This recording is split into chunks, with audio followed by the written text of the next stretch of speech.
Okay, good evening, everybody. Welcome to the May 7th Town Board meeting. It is 6:30 PM. I need a motion to go into executive session for interviews for Enhancement Committee and personnel issues. I'll make that motion. Go ahead. I'll second. All those in favor? Aye. Aye. Okay.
All right, I make a motion that we exit out of executive session. Second. All those in favor? Aye. Aye, so we exit out of at 7:02 or 3? 3.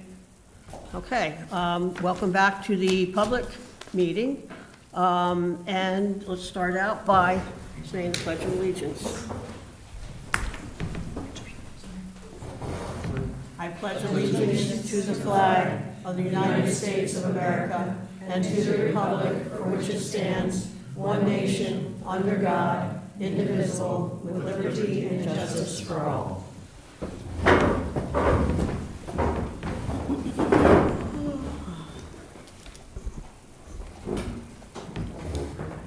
Okay, the emergency exits are the two doors on my right. And roll call. Supervisor Ham? Here. Councilmembers Ahern? Here. Doyle? Here. Dietrich? Here. Present. Thank you. I make a motion to accept the agenda as written. I'll second. All in favor? Aye. Aye. Okay, public comment on agenda items only. Wow. Cool. We better write this date down. Okay. Supervisor's report. It's been busy. I want to thank all of you, those who volunteer for the trash pickup days. Everything looks so much better. We had a ribbon cutting for the EV station, which is now up and running. And when I go by, it seems like people are actually using it, so thank you for all that were involved in getting this done. Thank you to the Enhancement for their committee for their Arbor Day planting of the trees in Wassaic.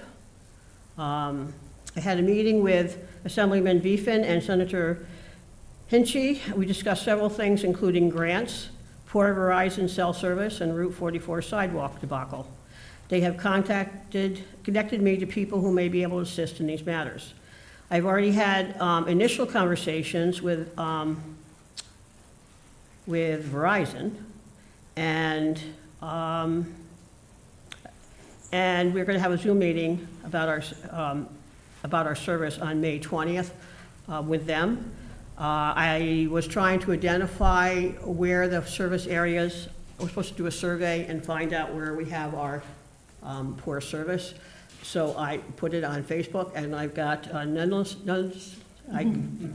needless to say, I got tons of responses. We have more areas in Amenia that have little or no service than we have that have good service. And also, there were people from Dover who chimed in, and people from Millerton and in the town of Northeast. So this whole area seems like it has poor service. So we'll bring that up. I have a list of all the streets and roads and areas. We also had conversation about the windows and upstairs that need to be replaced. John gave us a list of the number of windows. There's 72 windows total. And there are, I think, 24 that actually are damaged that need to be replaced. We are, I had my initial conversation with Christy, and I think it's a CREST grant, or the SAM, I'm not sure which one it was, but we are going to, try to get a grant to assist in replacing those windows, which will also help with heat. We had a second meeting with the EMS services. This meeting also included Northwell as well as our team. Councilman Dietrich was there. Our legislator, Eric Alexander, was there. There were people from the county that were there, and so they talked about possibilities of where Northwell might be able to help. And so apparently there are going to be a meeting with, on a county level, with these people with Northwell, with Empress, and with other towns to see how we can move forward on this, and hopefully we can come up with a definitive answer. We had a highway garage meeting on Friday, December 27th with Palumbo, CPL, and the town highway crew. The plans were reviewed with the highway crew. They actually laid the plans out, went page by page, and they this was the first time, actually, other than Megan, it's the first time the other highway people were able to look at it, and they did have some suggestions or some thoughts, so they will be updating that plan, and not anything major. I had Lisa Hines, she's a community engagement person from Tobacco Free Communities. They are the ones who donated the no smoking signs for the parks. Many communities are expanding smoking to no smoking and vaping, and this is what the signs would look like. She actually left me a sample. I think I brought it. Yes, I did. We talked about a couple things. Of course, this would require a resolution and change in our law. So she gave me samples of how we could do that and examples of the laws. And I'm also wondering if we should extend our no smoking areas to Town Hall, because I know I go out there and there are a lot of butts and stuff on the ground, which is not good for the environment, it's not good for animals, it's not good for anybody. I don't know if that would cause a problem. She said that most towns on town property, no smoking is allowed. She says sometimes they have a designated smoking area far away from the building, but I noticed that our little disposal system is right there in front of the door, so if somebody's out there smoking, they have to walk through the smoke. I don't think that's a good idea. So that's something that we should consider. A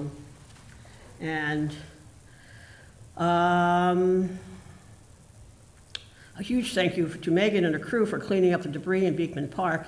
It looks wonderful. They did an amazing job, as well as the road sweeping, too. They did a great job with the town roads. They did some clearing of brush at the park for better visibility coming out of there, and they did some grading in the parking lot.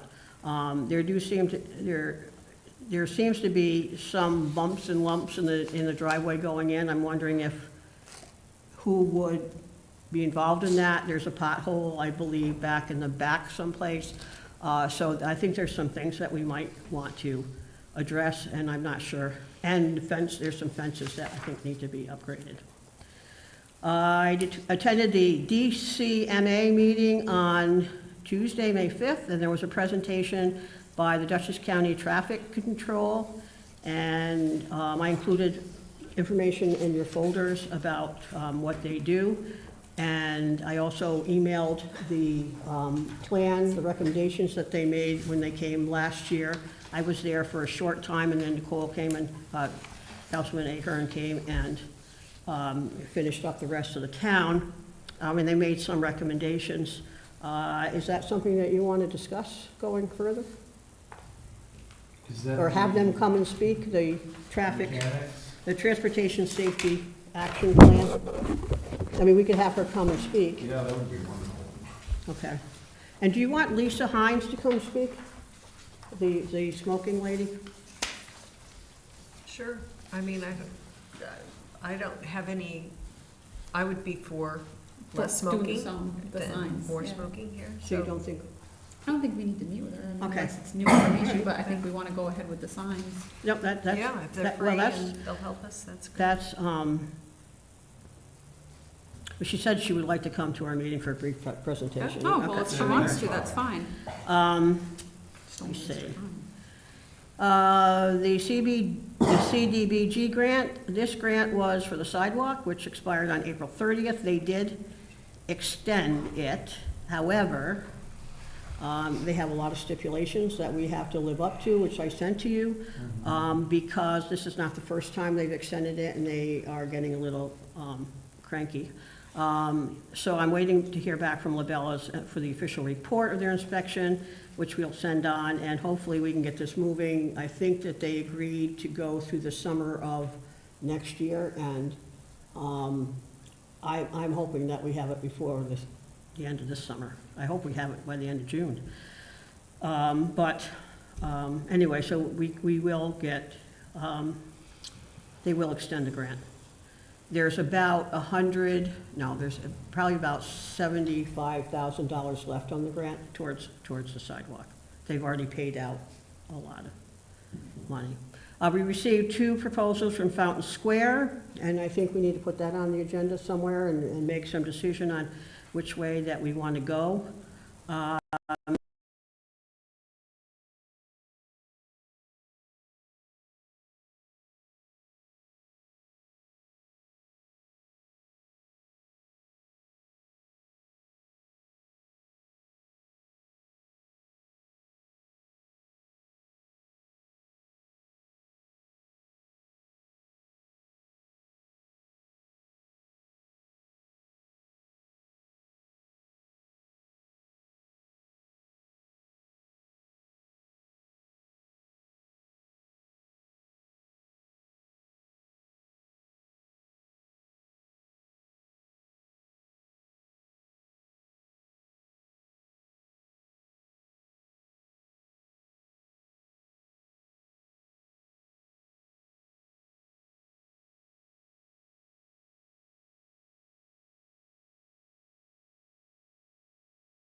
$15.18.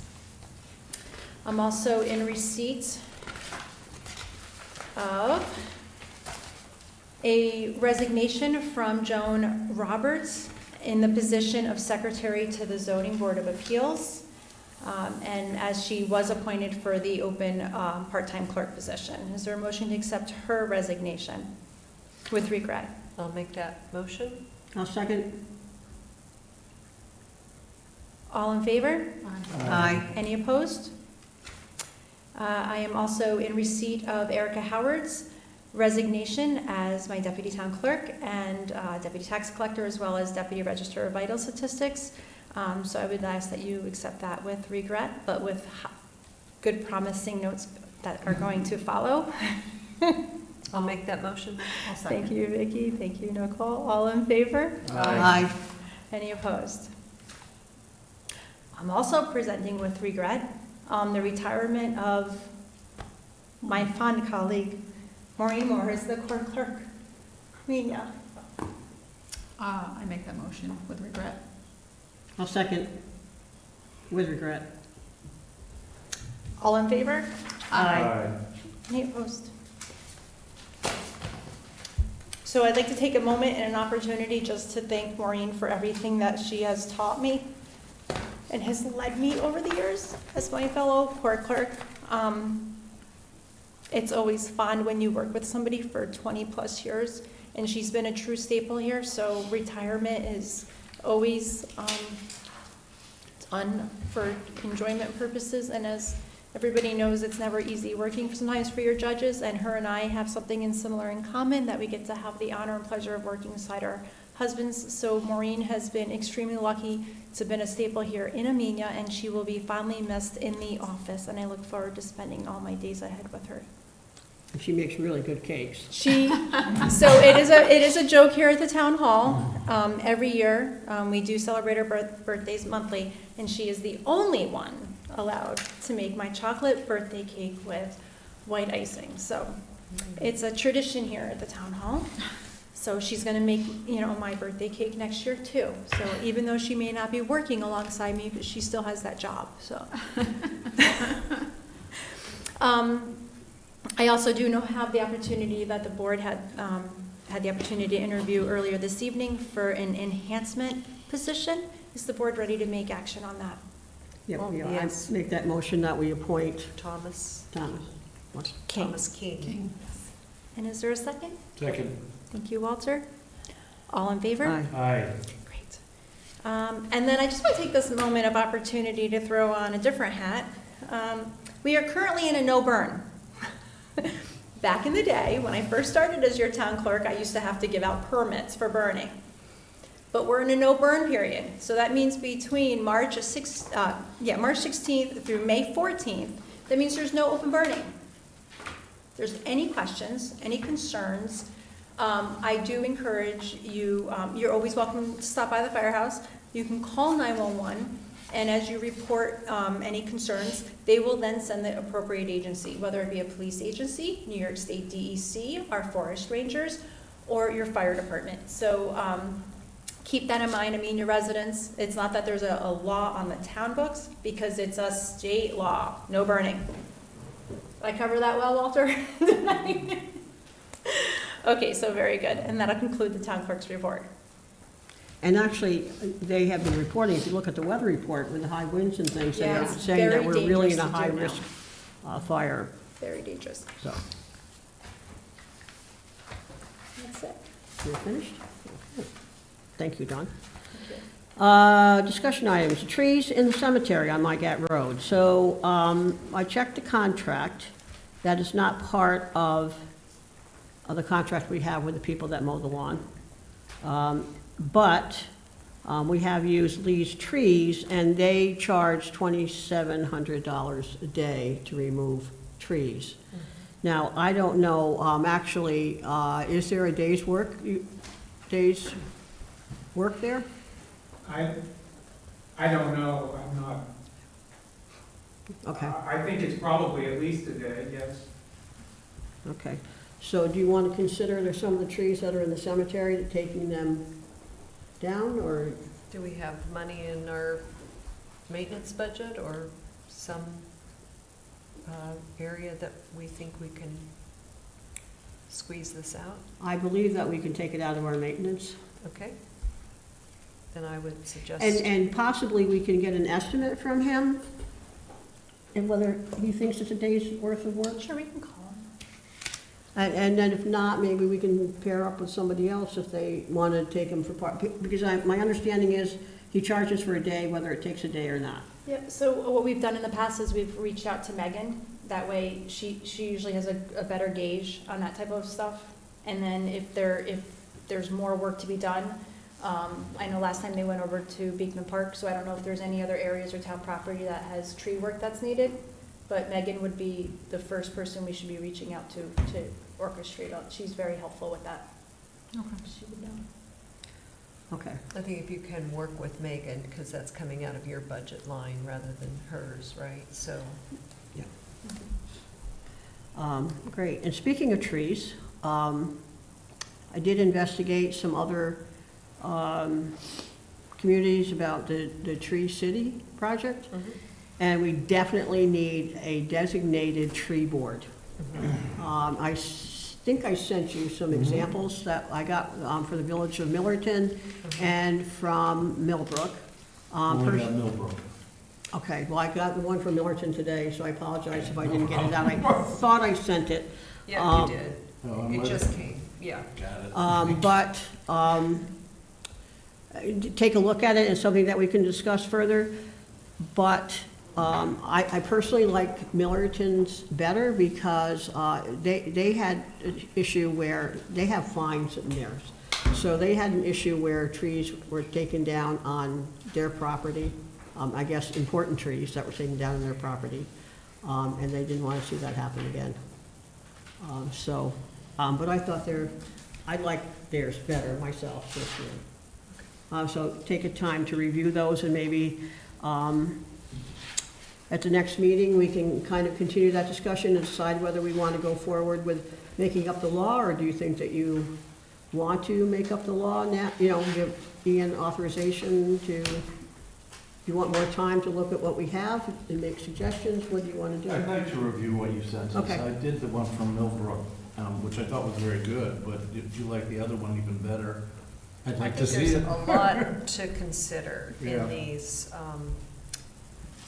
responsibilities and such.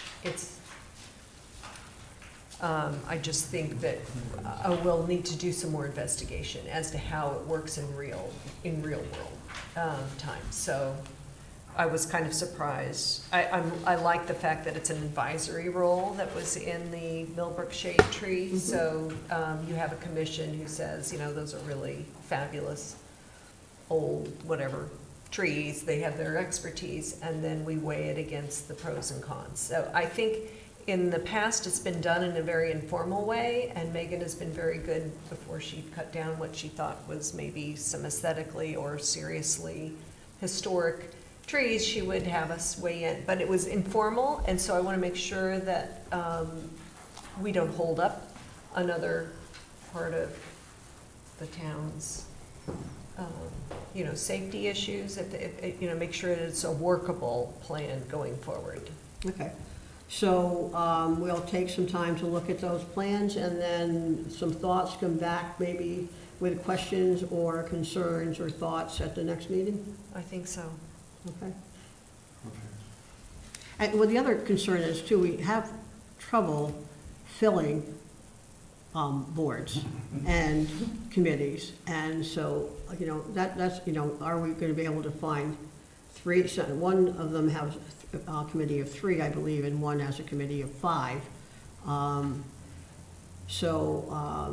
And looking at the setup of the committees, both of them kind of include either an employee or a town board member or somebody on that committee. But again, we have a hard time finding people to fill positions. Now, we do have people that are very interested in the trees, so it may not That's right. be as difficult for this particular thing, but I think it's something that we need to think about. So we'll come back with your questions, concerns, ideas next meeting, and we will then move forward. The next question is, we talked briefly about zoning code laws regarding fences, which are not really defined in the zoning codes, and have you given any more thought to that? I mean, should we move forward with that, or? This was recommended by Z3 Consultants, our Yes. zoning. I think that if they see holes in what they, because this has been valuable time for us to have them see how this is all working. That was the original intent, and now we need them by absolute need. But before that, it was an idea that we would have them look over our existing laws, permits, and processes and recommend improvements. So if he sees that we need, a better system for, a better law in place for our fences, I think that's a good idea. Okay. Does he have a written description, or you summarized it in your Actually, I email? think I sent you a sample You that he, A sample yeah, law? this is from the Village of Red Hook, yeah. Did you And I did send it. remind us what you were, what he's concerned about? He's concerned that we're just too Right. Doesn't define what a ambiguous? fence Ambiguous. yeah. Ambiguous. He Yeah. wants more specifics. Right, because a lot of the times when there is an issue where they can't see in, and there's possibility of things that aren't correct, and the person doesn't allow them in, and you can't look through the fences, but, that was part of the issue. But he said there really is no description of what constitutes a legitimate fence in our zoning code. So, Was that the only zoning code that he said needed kind of redoing? Because Ian, I'm just wondering, does it make more sense to redo codes as they come up? Or would it be more, well, this came up, and that's why he told me, because the I unfortunate. think there are other codes though that kind of go along with the same thing, that they're lacking the meat. Like define what junk is, right? And when you Abandoned have- cars was the other one. Right. Which was kind of goes Right. along with this. So, So I believe that our code enforcement, our prosecutor, our town prosecutor had done an evaluation based on certain code sections that they were having difficulty enforcing. I don't know if it was done in a report or not. I believe that Leo had discussed it with him, and I do believe that there was some review that was done on that. We could go back to him to see if he has that. The prosecutor he may have some aspects he may want to weigh in on certain specific code sections that we've had problems with. So, Okay.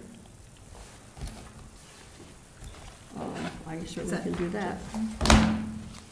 Justin? Was there a specific case that our Z3 Consultants came across that made them say, Yes. oh, this is awful, or Well, not or adequate? ones that have been thrown out of court because there wasn't good. No, I understand about our prosecutorial problems. Those are serious issues. But the fencing, I'm wondering. Yes, they go hand in hand. Oh, okay.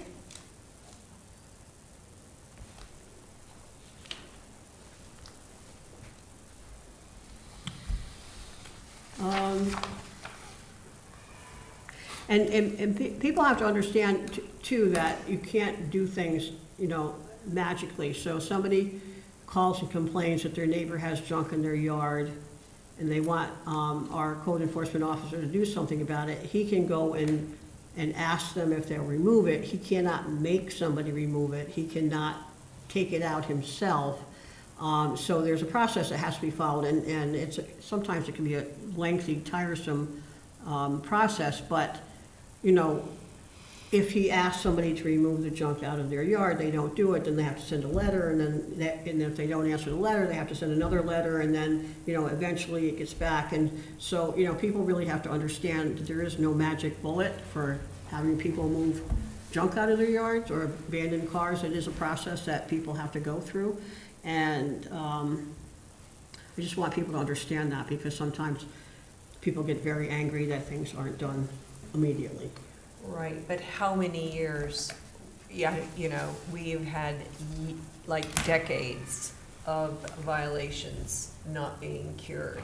So at some point, Right. if there are ways that we can tighten up the ways that we can enforce our stuff so that decades don't go by. I Oh, mean, we might be 100%. dead by the time of junk cars are moved. I mean, I'm thinking of, since I was on the town board 20 years ago, we had all kinds of infractions that just kept going on and on and on. And I had people who said, just every single meeting, you say, where are we at with X? Because they're so tired of waking up on Sunday to car crushing on Depot Hill Road. I mean, every single Sunday morning. So I'm just saying that if we can expedite it, I'm all for whatever that prosecutorial group needs to have an ironclad case and move this along, that would be great. I don't think anybody expects this to happen right away, because we understand things take time, but decades are not. Oh, no, so I think the first step, though, is, and that's why I think it's important that we take this first step, that we invest the time to tighten up these codes and really research them, so that when they go to court, they're not thrown out because our codes aren't specific enough. Yes. Right, or something has been done incorrectly. Right, Right. okay. So we're in agreement that we want to Yes. Move move forward with that, okay. The other thing that we put on the agenda, or the discussion, was the housing board. There was some question about the housing board and their authority, and our attorney did look into that. Yeah, so at the last meeting, there was, Judy had raised a question, and so I did reach out to the planning board attorney as requested. We both spoke about it, we both reviewed it, and I think the ultimate question here was whether or not the housing board was responsible for administering all the items that were listed in that code section. And the answer to that question is yes. They are responsible for it. They are responsible for administering the workforce housing code.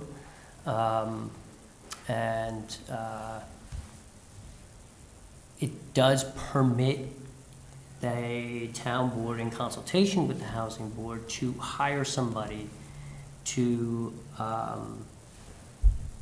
conduct that oversight, if it's required. If it's something that's beyond the capacity of the housing board to do, then they could hire somebody to do it.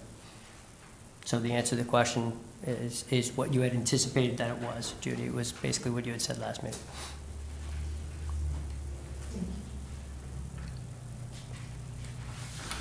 I wasn't here, so this was in regards to like the HOA, like are they responsible for overseeing an HOA? They're responsible for administering the requirements that are in the code section. So code section is 12142K, and under that section, it lists a bunch of different responsibilities. I think there's 7 or 8 in total. And that's the responsibilities they are responsible for administering and overseeing, along with the balance of the workforce housing law, which is the entirety of that section. Okay. So is Habitat for Humanity, that is not impacted by our laws, or because it's a as of right sort of thing? So, or is that To fall within it, and I don't want to get into specific instances or specific examples, because those each are Those applications will go before planning board, and it's really the planning board's purview to go through that. But generally speaking, if you are seeking any sort of density bonuses, that's when it starts to apply in the code. So if you read like the beginning of the section, it does indicate that if you are seeking a density bonus, which I don't believe the Habitat property would, but there is another project that's pending that might, or that is. So that's I see. the application. So it only kicks in when you ask for a density bonus? Correct. There's a section, which I'm not gonna remember off the top of my head now.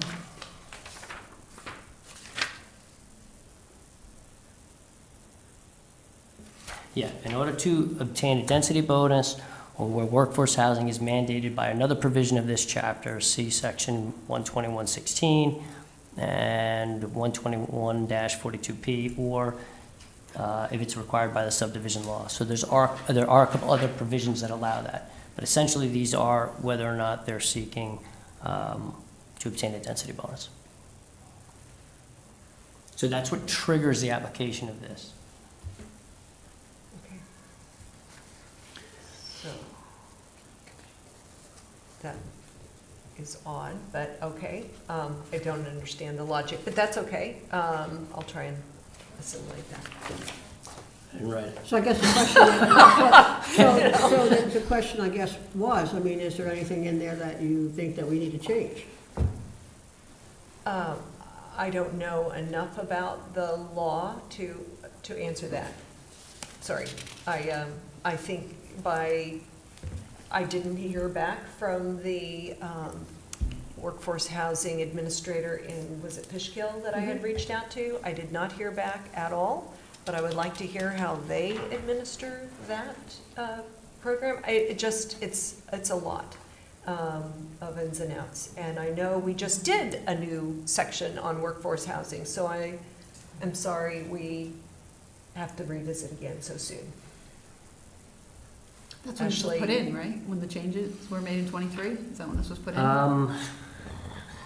was like 2 years ago. We I I don't added remember and exactly what updated. year that it went in, but, It was before I It was was done Was it with a 23? professional planner, Ashley Lay. She looked it all over. I'm sure they thought about it. The housing board took the lead.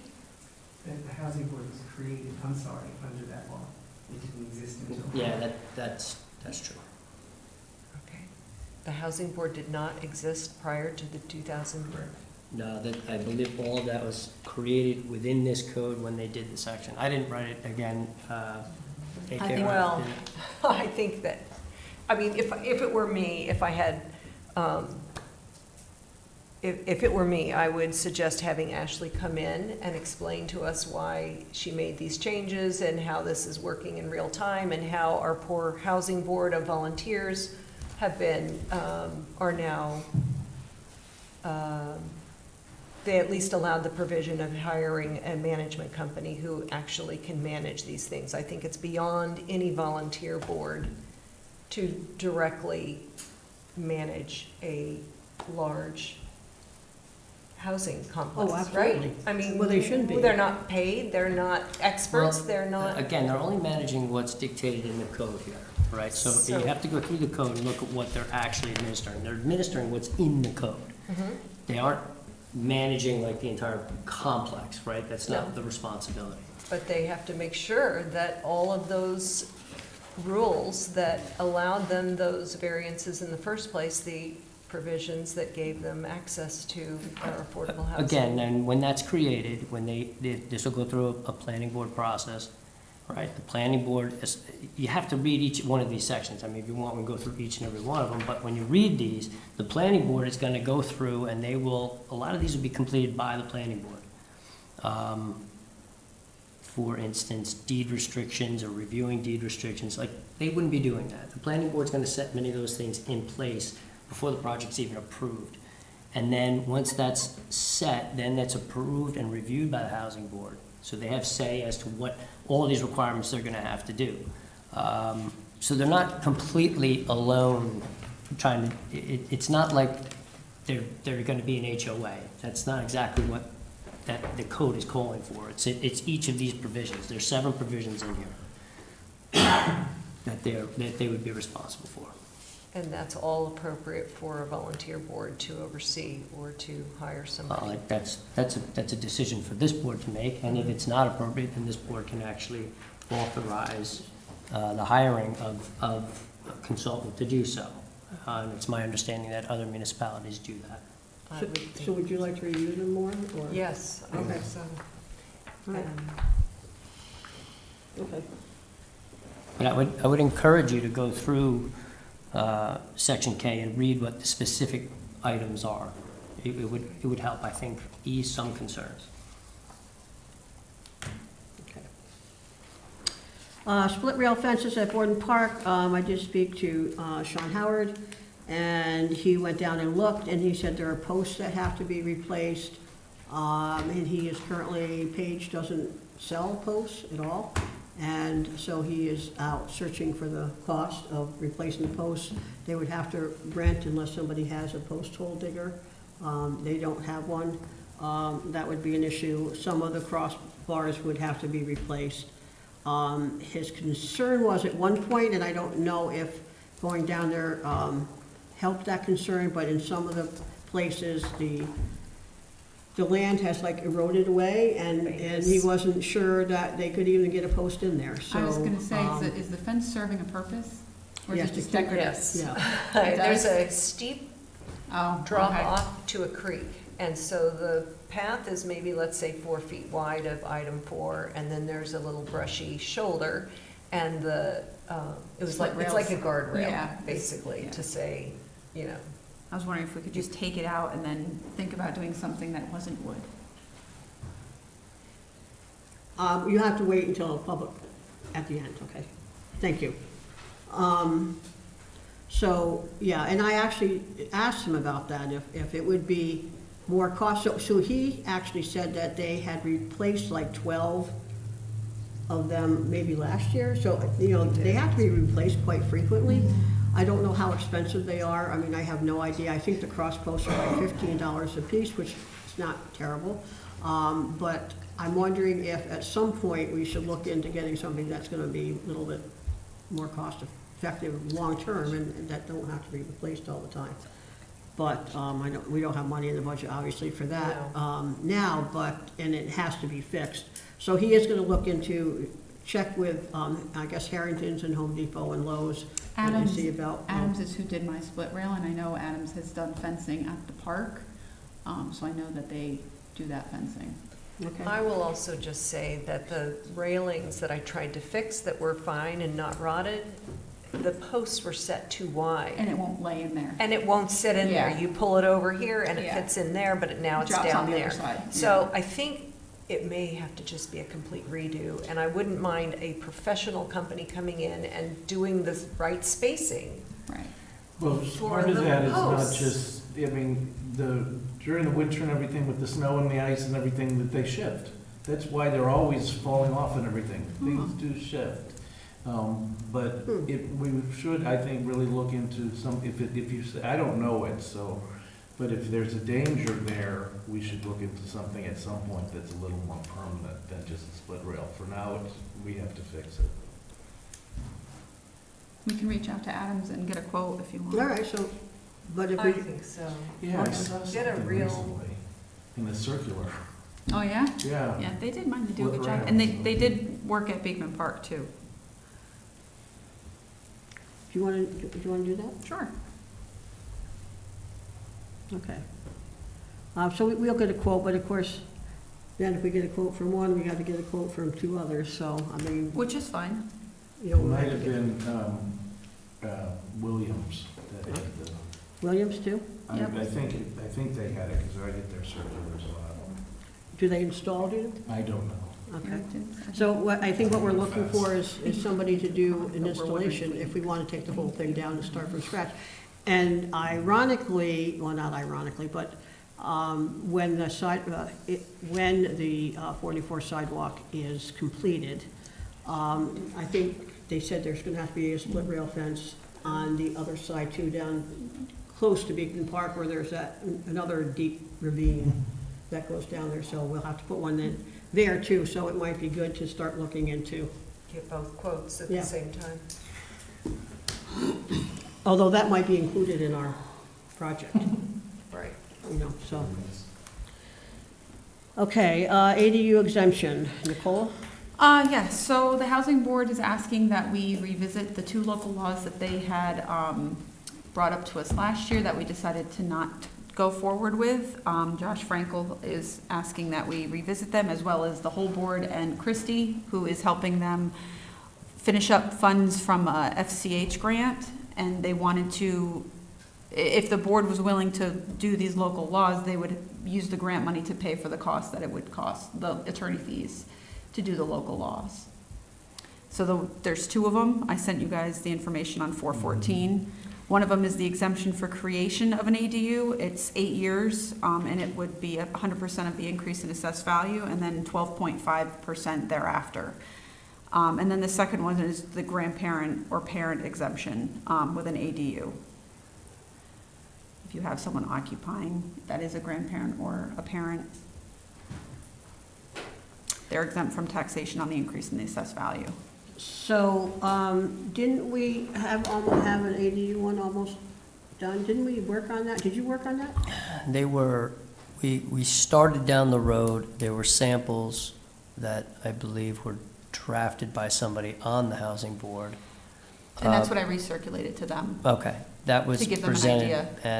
and it didn't really progress from there, so I didn't draft them, I didn't review those, I didn't get into that. And earlier today, I sent you Josh's feedback on them. And he had talked to Donna and didn't see it being a big impact on her workload because a lot of people probably won't be doing ADUs. That would make it an overload. But it would help with the rental situation in town is the thought. So they just need to know if we are going to consider these, otherwise they will use the grant money for something else. I think it's a positive. I don't see any downside for the town. Yeah, I mean, that's been a goal. Okay. With both local laws? Yep. Okay. I know Donna had expressed to me that the only concern for her was the grandparent or parent one because who's implementing, who's checking up on that yearly to make Yeah, sure that's it's still a grandparent or parent that is occupying the EDU. But I didn't hear anything negative from her on the first one. Housing is so tight now that I think the reality is we need ADUs, and it fits with the current historic pattern we've had personally. I mean, if you go door knocking, you see in their backyard, their garage, half of it's an apartment, and people are living affordably in these ADUs. So I think I'm all for it. Okay. And I think these are valid ways of a family managing the unaffordability of this area. Okay. Then I'll let them know that there's consensus from the board and they can move forward with Christie. Yeah, I on it. agree. Okay. I thought it had passed, I'm sorry. I didn't That's realize okay. it didn't. They have a meeting Monday, so I'll email them though before that. So Christie knows that it's a go-ahead. Yeah. Okay. Northern Duchess Raiders. I'm sorry. Oh, Ian, what do you need? Do you Well, want, I resent you those two. Yeah, and the board's given me authority, so I can research it and get into it now. Gotcha, okay. sorry. Northern Duchess Raiders. I Little League there was actually football. And they wanted to use our field for practice and for a couple of games. I think I sent you all that information. There were a couple of questions that I spoke with Eric Sullivan, who's the president of the group today, and a couple of questions I had was, what about insurance? They have all their own insurance.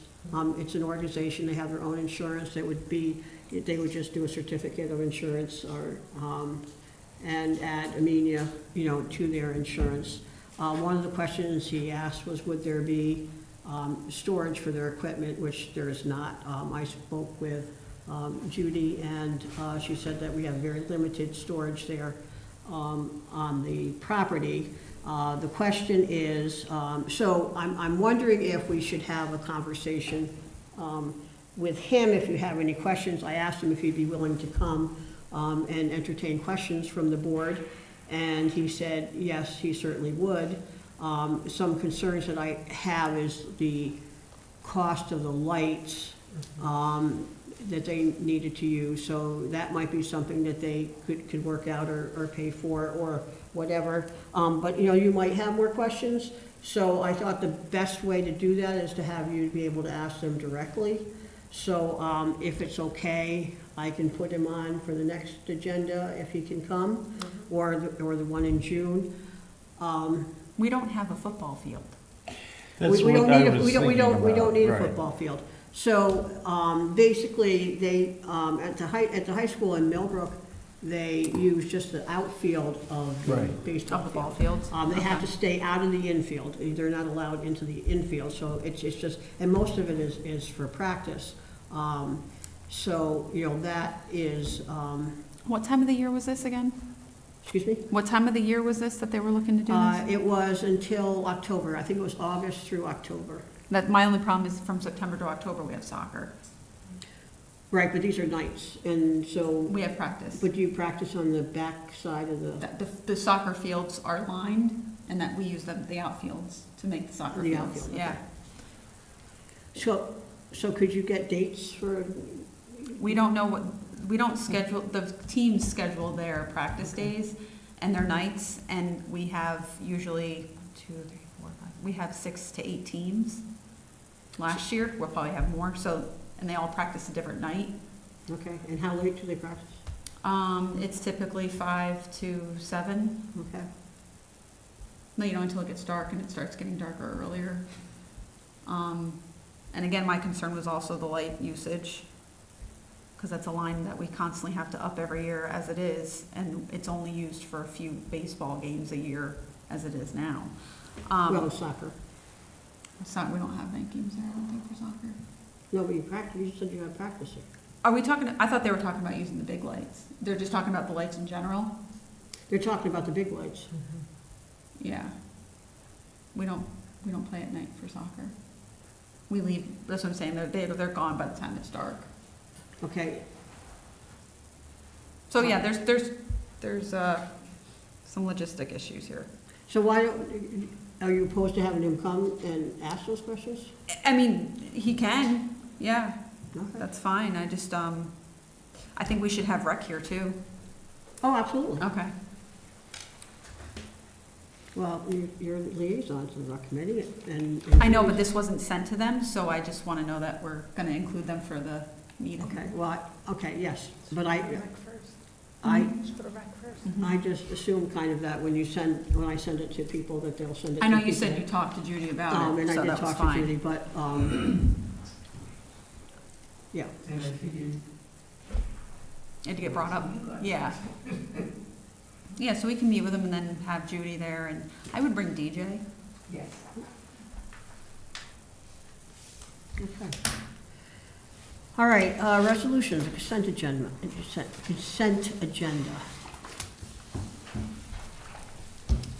Okay, so we have 2 resolutions this evening. Resolutions number 41 and 42, the appointment of the secretary to the planning board and the zoning board of appeals, and authorizing the closure of the Mechanic Street for the Amenia Fire Company's 4th of July celebration. Is there a motion to accept on the consent agenda? I'll make that motion. Thank you, Nicole. I'll second. Thank you, Rosanna. All in favor? Aye. Any opposed? Motion's carry. Okay, non-consent agenda, Nothing. nothing. Other matters, I don't have. nobody. Town board comments? I have one. I just wanted to remind everybody that next Saturday, May 16th, the PTA is putting on the Community Day event from 10 to 2. Come out and support the students and their classes, because they're usually having booths to raise money, and also there's a lot of good local vendors that usually show up, as well as our service providers usually bring vehicles for the kids to go in and play in, so, Oh, cool. yeah. I have a few things I wanted to mention. Memorial Day being top of the list, and that'll be Monday, May 25th. We'll be gathering at 11 o'clock at Fountain Square. If it's raining, we're going to be in the Town Hall Auditorium. Thank you for making that available. We will, that's hosted by the town officials and VFW Post 5444. And it's a short but very heartfelt ceremony. We'll have the Smithfield Church Choir providing our song, our patriotic song. And if you have any questions, you can call me, 845-489-7826. And it sounds like we have both the Amenia Fire, you call it the Color Guard, and the Wassaic Fire Department will be joining us. And it's in front of Bank of Millbrook at Fountain Square at the War Memorial. I wanted to mention that we changed a little bit on the ChargePoint EV charging station at the rail trailhead on Mechanic Street and Depot Hill Road. I asked and the board agreed if we could do a reverse charge. It's currently free now for 2 years, given the grant that we received to encourage clean energy charging of EV vehicles. And we are now, if you leave your car there longer than after it's charged, it'll give you a warning on your app, which you need in order to connect your car to this charging station. And it will let you know that your car's charging has been completed. And you have 20 minutes to move your car so that it is not taking up a space and somebody else could utilize that. So that'll help. The idea is to make sure that everybody who wants to charge their car can, within reason. The app is great. It's a modest fee of $2 per, what did I say? $2 an hour. We could have done more, so we'll see how this goes. If we need to be more aggressive, you could go to 10. But it's the honor system, and hopefully, you'll get back there. It's not the honor system. You'll actually be charged according to ChargePoint. So far, it seems to be working. It doesn't seem like we've had to call the sheriffs or anything like that. What you don't want to do is leave your car there overnight, and if it's done charging, it's done. Get it out of there. I just happened to be driving up Route 343 on my way towards Millbrook from Tinkertown Road, that stretch, and some of that is still in Amenia, I believe, as you're going up that highway. And I saw the highway crew was cleaning up the litter, so I rolled down my window to say thank you so much. And she said she was a DOT worker, and she mentioned while I was there that they are going to be resurfacing that road, which is in terrible shape, has been forever. You may have seen signs that says, "Fix this road." There were signs for several years saying, "Fix this road."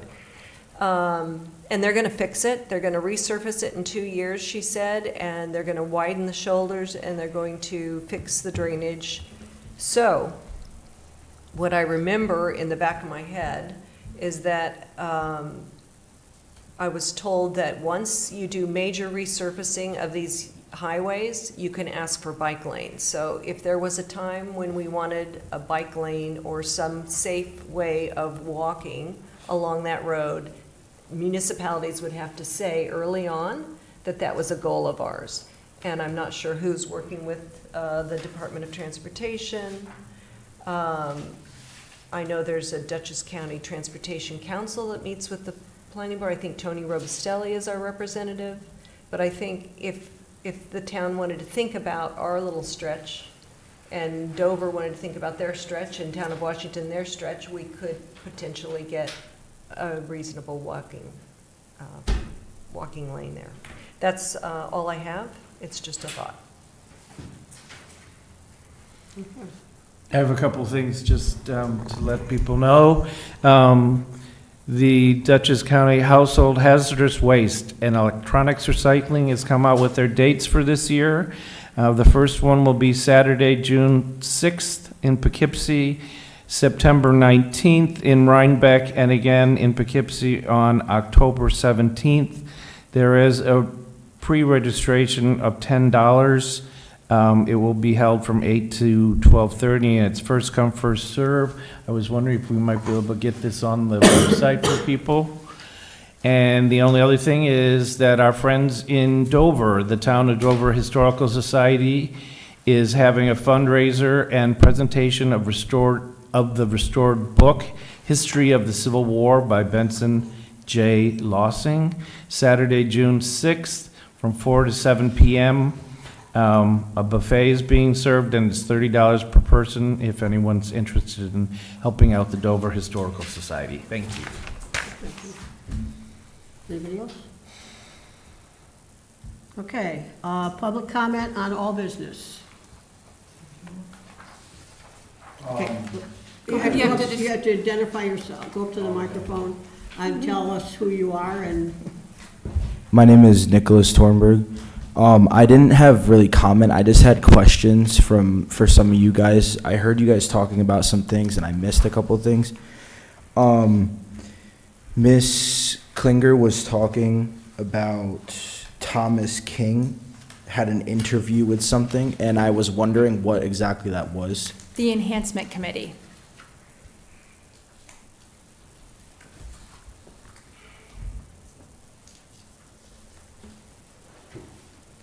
Okay, and then I think I have one more.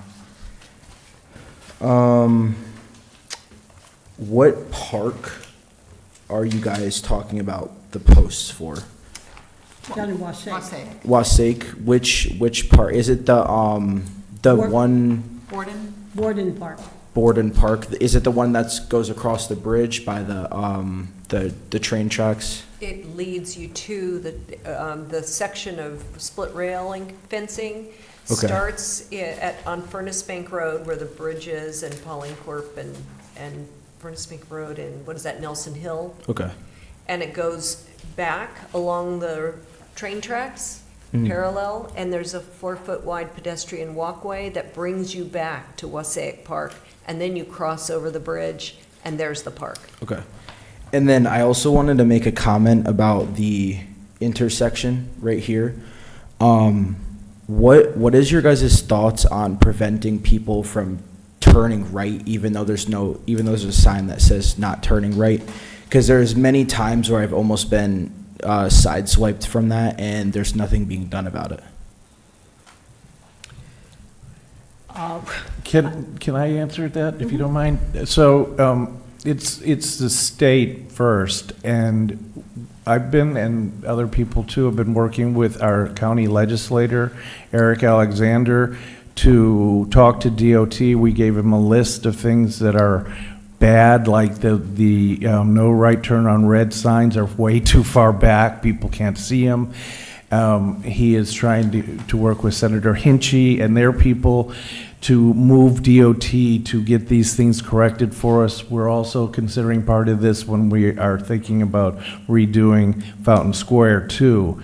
So it's very difficult to get DOT to do things for you.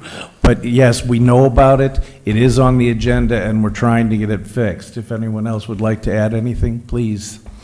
No, just that there's been multiple issues with that Yeah. intersection, and we've been in contact with And DOT. I was wondering too, when you guys are making that change to Falcon Square, if you make the road a little bit wider so that, We can't no, do that. Can't. you can't do that? We can't do that, that's Okay. DOT. That's DOT. It's DOT, okay. Because we had talked about having. Only because turn lanes. only because I was thinking, like, what if you just make the road wider, take the sign away so that it's less prevention for people getting into collisions and stuff like that. But if that's out of your guys' control, The then, town has no control. yeah, if that's out of your control, then never mind that. But thank you guys, appreciate it. Thank you. Thank you. Flashing lights at the intersection. Yes. That's been mentioned too. That's what you need. Yes. And you need a red light on Canning Street. Oh, I'm sorry. One more question. So I'm from Pine Plains Central School District, and I came to this meeting because I'm doing something for my government class. Signed. Oh, you know about it? Okay, thank you. I appreciate it. No, let him tell it. I don't know what it's about. So they come and they sit in on a meeting, and Dawn needs to sign off, so that. Oh, okay. Great job tonight. Wonderful. And It's just so you great. know, You're currently live, Okay. so you can go back to your government class and let them know that they can watch Wave. you and that you participated and you did an excellent job. Yes. And participation should get you double points.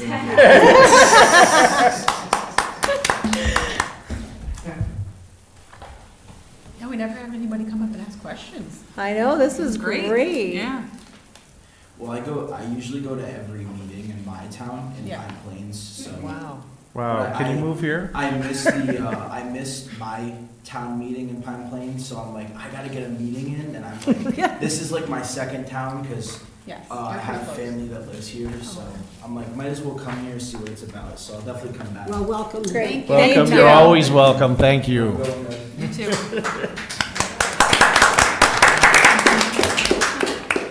Okay, Well, you got whoever wants to go Ken's first. next. Ken's next. I'll go last. Hi, Ken Topolsky, Cascade Mountain Road. This kind of falls in a couple of things you were discussing, including fencing, zoning, and the housing. So I'll kind of lump it all together. A lot of this is informational.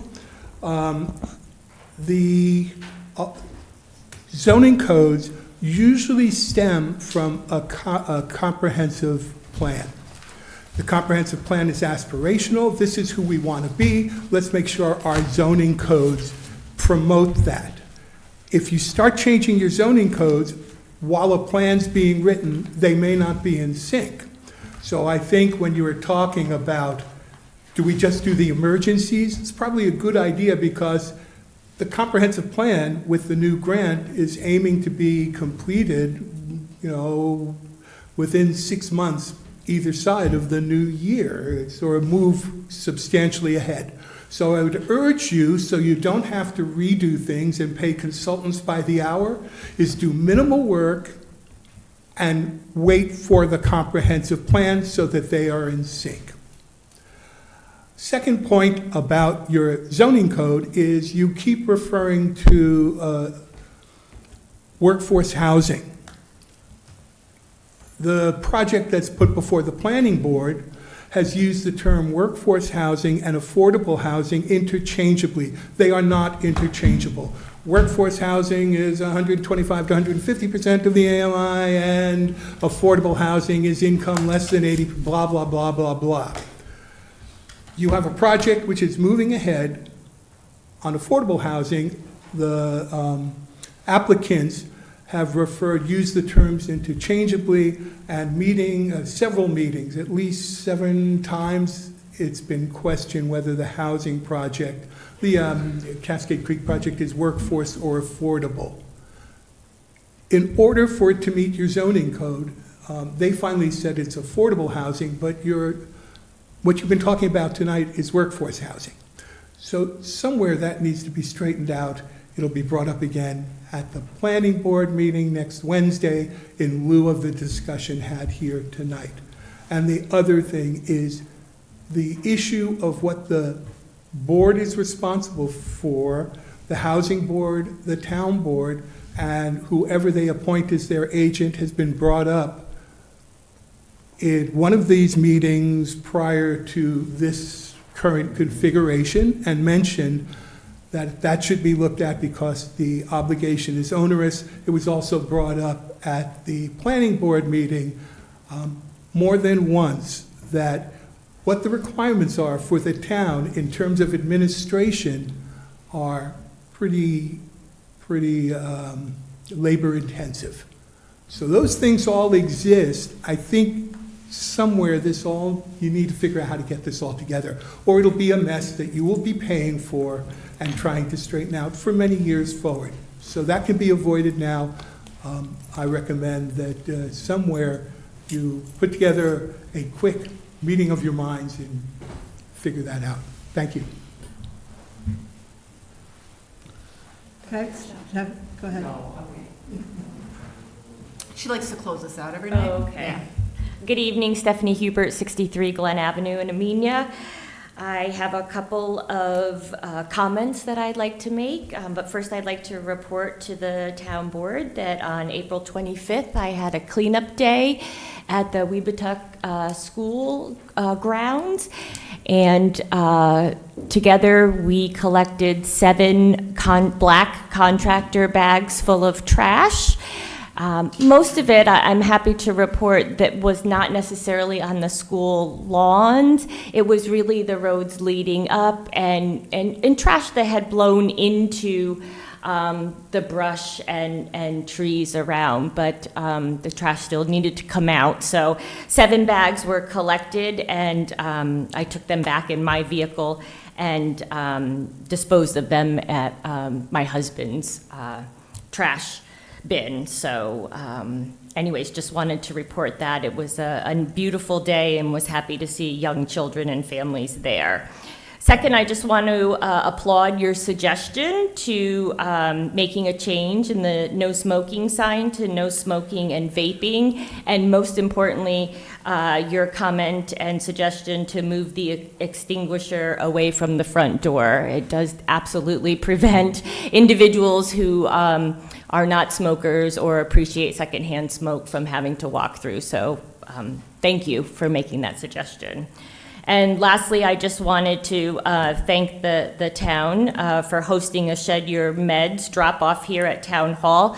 It provided me an opportunity to drop off no longer needed medications from my home, really ensuring that they don't end up in our landfills and/or our water sources. So I applaud you all for having a site here at the Town Hall. Thank you. Thank you.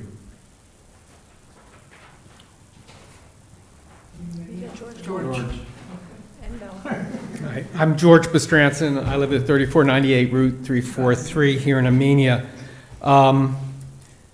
I got the letter from our county executive, Sue Serino, and it says, "Dear Mr. Bestranson, congratulations to the Amenia Historical Society on your award of $15,000 to develop and perform the original play, Amenia Spycatcher, as part of Dutchess County's Rev 250 grant program. The story of Ephraim Payne, long-serving justice of the peace in Amenia, will provide an engaging window for residents and visitors to better understand the many facets of the American Revolution in Dutchess County.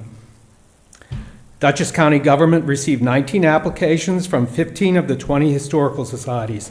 The total requests for funding amounted to $169,000. The applications were strong, with yours standing out as one of the most thorough submitted." Wow. So, and I think part of that is because I got your help in getting the theater and having your letters of support. So I thank you very much. I thank you for painting the stage. It's wonderful. It's going. I think it's going to add a lot. So, congratulations. You've got a lot of work to do. There are going to be auditions May 27th, that's a Wednesday evening, and then on Saturday on May 30th. Where are you advertising that? I have, I'm part of Actors Access, Okay. and I've already gone through like almost 1,000 resumes, but Oh, most wow. of these people are in New York and they're I was not gonna coming say, up if you here want us without to housing. Post something on ours. I do. Yes. Is it on, I do. is it on our website? I'll email, Send it email you all. Yeah. if I've you- been kind of waiting till I got the letter and I was all official. Maybe I shouldn't have waited, but Send it to Dawn. I'll send you all. Okay. Oh, yeah, we Okay, can share. definitely. Yes. Is it specific about age required, like what Yes. you're looking for? Okay, Yeah. perfect. Yeah, send it to us. Okay. Great, Thank you. Congratulations. Good job. Oh, Kenny. Yes, yes. Yeah, we do Yes, it. there's coming in behind We'll you. let you know when it's. Kenny Merritt, Cascade Road. Excuse my appearance, I was painting my house. In listening, Mr. Topolsky brought up a good point, in that the fact that the verbiage is very, very odd in the law, and I think that that would be a good opportunity for the board to step up and say, we're gonna put a moratorium on some of the developments that are going on in this town, following that we get our verbiage right, so that we're not constantly being sued, constantly fighting amongst ourselves. Let's get all our ducks in a row for once in this town, and then move forward. The precedent has been there. Carvel Country Club was looking to be developed in Pine Plains. Pine Plains, they were gonna put in, I don't know, it was a lot of houses. Pine Plains stepped up and said, we're done. We're not gonna do this. We're gonna look into this. We're gonna bring our zoning laws into a modern age. That was in probably 2007 to 2010, somewhere in there. As far as the housing board goes, the housing board having to be anything, the town having to be anything responsible for anything to do with a private project that has to do with workforce housing, it's complete and utter BS.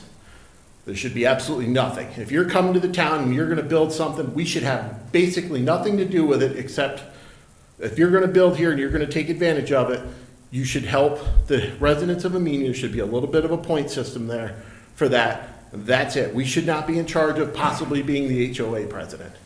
Because I'm glad Mr. Topolsky brought that up, because me and a couple other people have read that law, and the way it seems is that whoever's on the board of the housing board, whoever's the chairman, it appears that they very well could be the HOA president of like Cascade Creek, for example.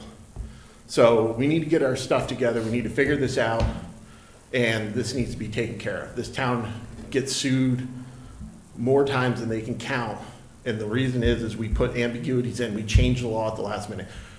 That law was changed, the housing board law was changed not that long ago. I would like to know why it was changed and who was the one that initiated the change. I have my suspicions, but I can't really say out in public because I don't know for 100% certainty at this moment. So it seems like we always change rules to fit certain situations that certain people want, and we need to stop that.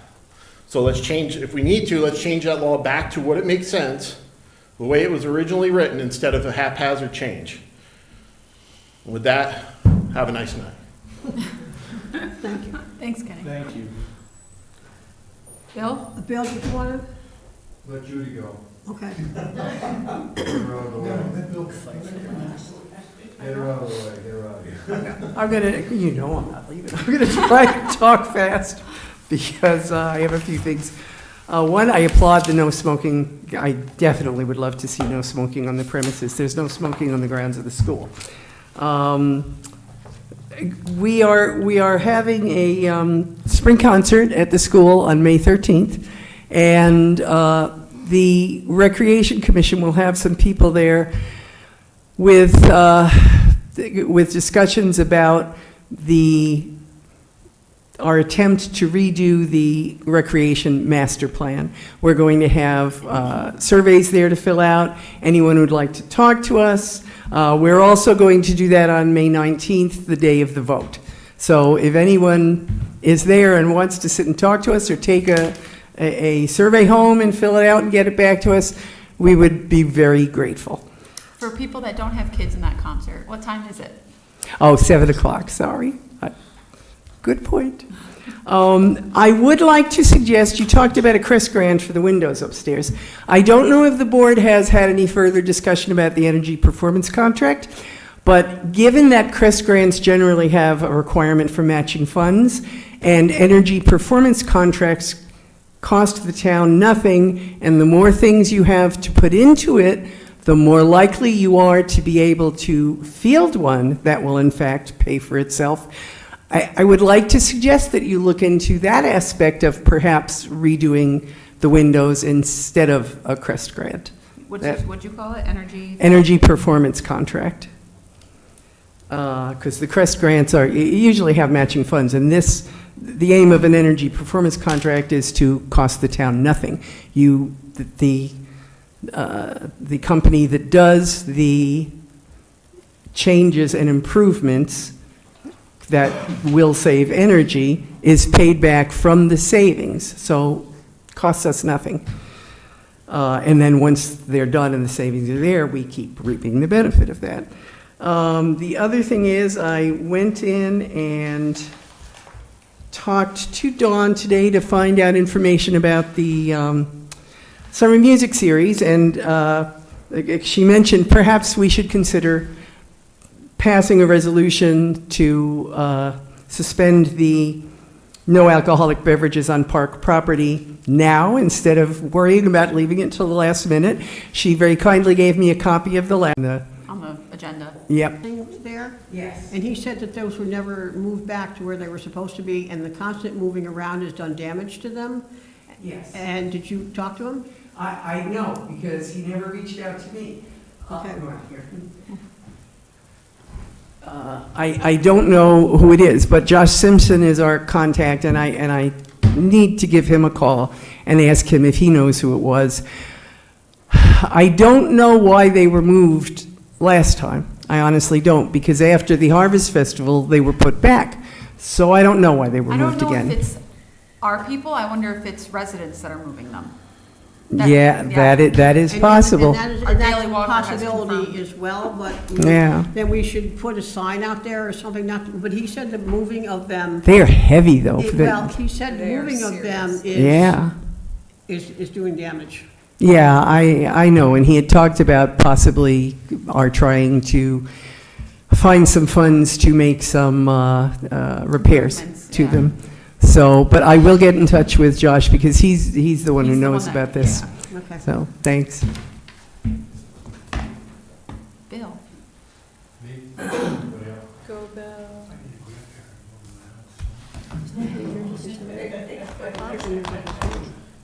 Oh, Chris Meehan. It's the guy. Yeah. No. Hi, I'm Bill Flood, I'm the chairman of the Comp Plan Review Committee. So there's a question that's come up, and I talked to Vicki about it today, and I talked to the supervisor about it as well.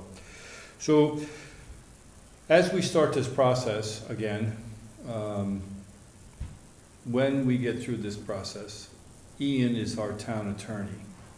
So it's come to Chrissy has recommended that we hire the planning board attorney to oversee as a land use attorney. I'm not so sure that's a great idea. As Vicki knows, as anybody that's been through this before, they get very contentious, these meetings. And we've had crowds when we did the original one 25 years ago, tires were slashed at meetings and stuff like that. So it was they really get bad. So, but also I think in order to have a clean, comprehensive plan, I think we need a third-party attorney, a land use attorney to do it. I lost my train of thought here. We used Joel Russell the last time. He was an independent attorney, a land use attorney, and he worked out great. So I know you do have Dave Everett's law firm on the books. They're a great land use attorney, law firm out of Albany that we've used in the past. But I think that's something we have to consider. And like my grandfather here said, we have to get going with this plan. It's been going on forever here. So it takes it's a lot of work to get this thing done and get it done right. It's the first time, so we don't have any problems, because obviously we get sued at the drop of a hat here. So we don't want that either. The last one we got through without any lawsuits. So, and we had some very, very heated meetings. And at this time, it's, as we become wealthier, there's more people here to like to sue. So that's not just those people. So I shouldn't signal those people as well. But obviously we get sued a lot. So that's a concern I have. So what is your recommendation as chairperson? I would recommend that we use, you have, well, Ian, how do you feel about it? You're gonna get the secret process, all that stuff done when we get to that point. Yeah, I mean, the last, I was not here for the full comprehensive plan review. We did do amendments to the comprehensive plan review. I handled all of those.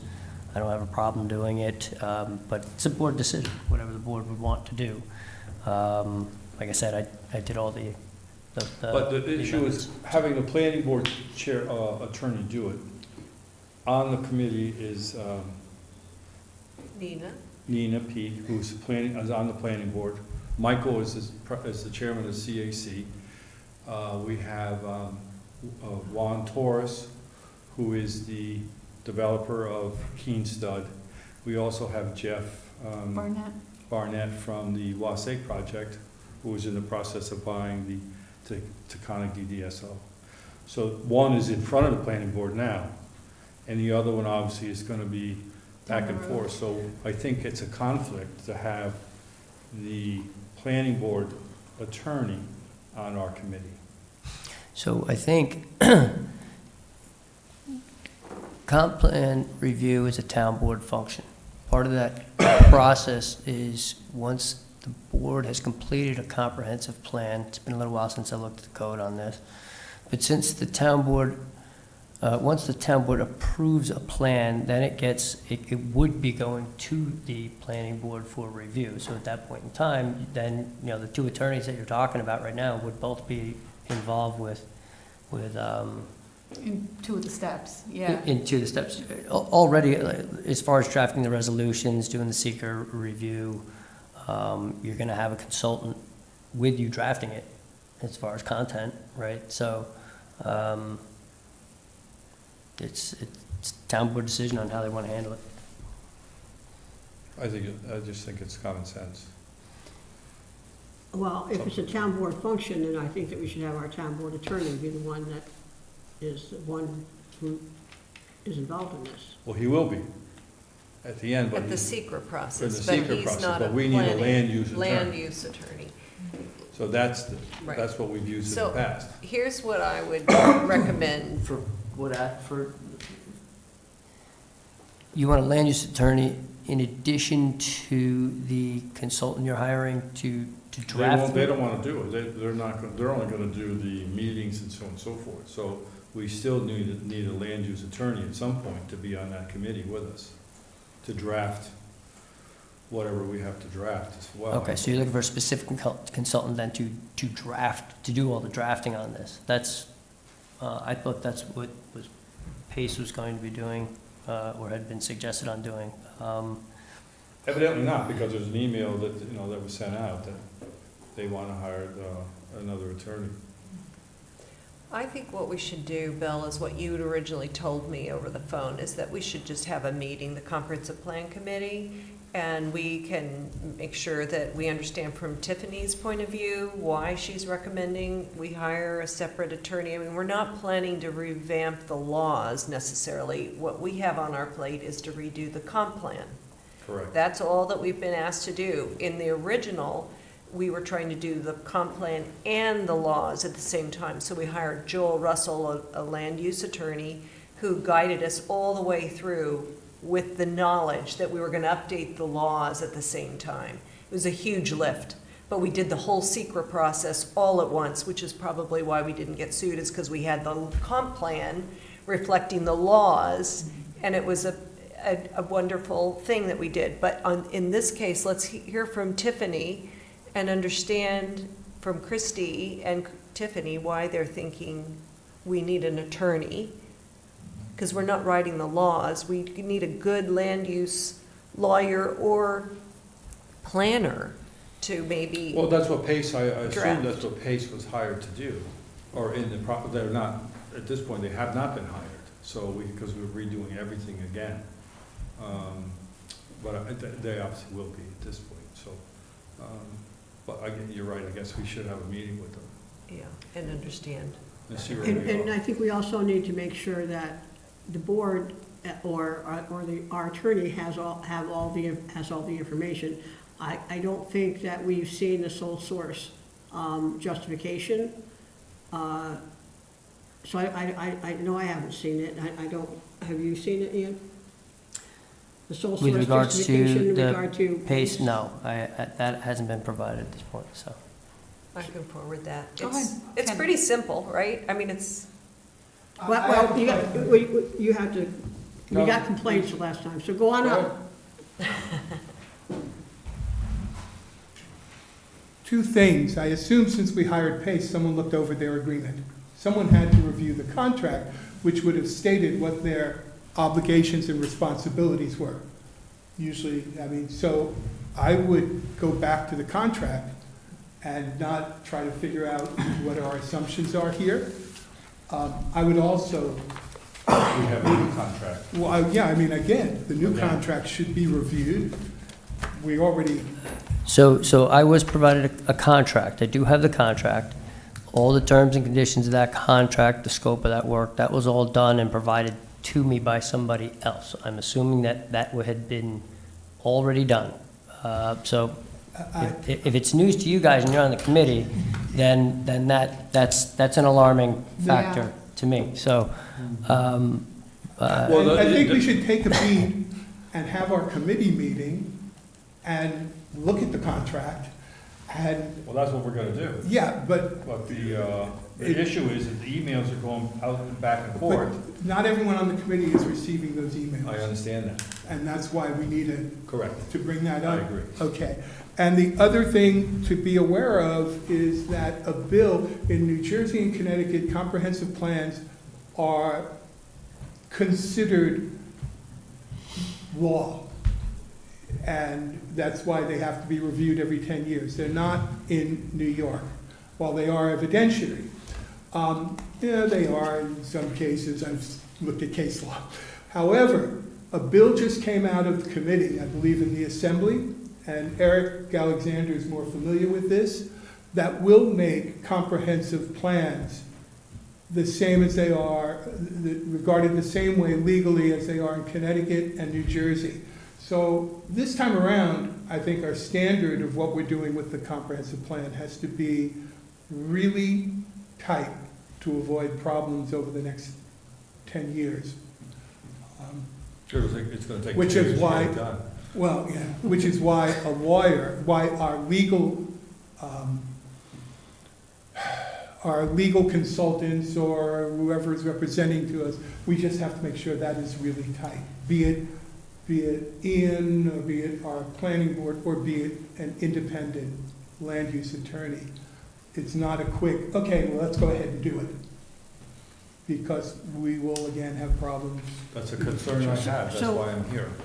One of my concerns is I think that we need to have somebody that is a quote-unquote an outsider. You know, there seem to be a lot of connections in a lot of the people that we have. So, you know, if we have a land use attorney, I think it should be somebody that has no connection to the town of Amenia and can really look at an objective view. Because, you know, we have people, and this is human nature. I mean, I'm not blaming anybody or pointing any fingers, but everybody has their own personal agenda about what they want Amenia to look like. And, or, you know, and I think that we have to be very careful of that we need to make sure that we have somebody that is really objective. Especially if it's going to go to the point where it becomes law. We don't want it to become somebody's personal agenda. And so, you know, I think it's really important that we have some objectivity in this whole thing, where they have no connection, they've never seen Amenia, they don't know anybody, they have no relationship to anybody. I think it's really important that we have somebody that's like that. And yet understands a small rural community like Amenia, right? So, Right, like Amenia, you're right, Yes. I understand. yeah, no, I think there are people out there. I thought, But we're you not know, so- Pace is fabulous, right? But we're not so They are- small anymore, Vicki. Oh, So, But I think we need to look at this PACE contract before even talking about attorneys right now. I'm looking at this, I mean, this is what was provided to me. I thought this came from the Comprehensive Plan Review Committee. There's a whole detail in here which includes drafting a comprehensive Did plan. it come from the committee? well, it came from the grant application process, kind of drives this Right, forward. everything, and- the original contracts, if we back up when we started this thing, are void. So we had to redo the contracts with Pace. Right, we And started with them with all the- the new right. consultants, we had to start all over again. So this is a new contract for the grant. And it says they draft the, Yeah, I mean, And you're supposed to be reviewing it, right? Ian, you're working? yeah, no, I've gone through, but these specific tasks in the scope is not something that I would have derived. That would have come from the Comprehensive Plan Review Committee. So I'm sitting here now questioning why, how is half the committee not have any idea that this is Well, odd to me? I think it originally, that grant was written with Christie, myself, and the Conservation Advisory Council. But They wrote the grant. That's not the grant, though, that's a contract. Right, but the contract follows if you have funding awarded to you, you have to follow what you said you were going to do. And that was to put sustainability elements So who into wrote the the comp plan. contract? That's PACE is providing that to us as to what their services would be to provide. 'Cause So I was they- initially provided a blank contract to review, and So I, the comp plan I hasn't said, really- I kind of need, if I'm going to review a contract, reviewing one with the material terms not in it seems a bit silly. So then I was provided. What you just got. That's what I just got, and then they Yeah. gave me a new one, so Right. now I have this one that has Right. some of the terms in it, and there were additional questions that were raised as a result of that. You received that. You should have. So in that, there is an attachment which basically has the full scope of what PACE will be providing. So if you guys are on the committee and you are not aware of what the full scope of what PACE is providing, then my recommendation is that the Comprehensive Plan Review Committee as a whole should meet and discuss what's going on here, because this, No problem. that doesn't We make. I do have a copy of Okay. it, so. Because much of the legal work is going to be the seeker side of it. It's going to be the drafting of the resolutions. So that stuff, and it'll be reviewed by planning board. It needs to be circulated. There's 272A, I think it is, has the whole, it's the whole code section of what needs to be done to do your comp plan review. So, I just wanna That would know- be my I just recommendation. want to make sure that we're on the right foot here, so. So the only thing I would suggest is that you do have a meeting soon, Sure. and you go over everything, and from here on in, the whole committee should actually be informed of everything that's going on. I don't Anytime. see any reason why they wouldn't be. All right, Vicki, I'll call you in the morning. Yep, we'll find a date. Okay, thank you. Thank you. Thank you. I apologize. Anybody else have any comments? Okay, then I guess I would like to make a motion to adjourn this meeting. I'll second. Okay, thanks, Nicole. All All in in favor? favor? Aye. Aye. Any opposed? 8:42. We have half the committee right there. I want to go see what.